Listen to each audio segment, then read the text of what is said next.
طنان و100 كيلوغرام من مخدر الشيرة هي الكمية التي ضبطتها عناصر الدرك سيدي علال البحراوي في وقت مبكر من هذا اليوم على متن شاحنة بالطريق السيار عند محطة الأداء. في صباح هذا اليوم 20 دجنبر 2011 حوالي الساعة 4:30 تمكنت عناصر فرقة الدراجات النارية لسيدي علال البحراوي على مستوى محطة الأداء لطريق السيار من حجز كمية كبيرة من مخدر الشيرة معلبة وزنها طنين و200 كيلوغرام على متن شاحنة نصف مقطورة.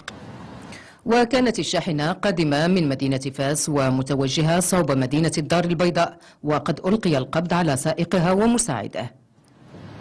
قد تم خلال هذه العملية إلقاء القبض على السائق ومساعده، وسيتم تقديمهما إلى العدالة، وسيبقى البحث جاري من أجل إيقاف كل متورط في هذه العملية.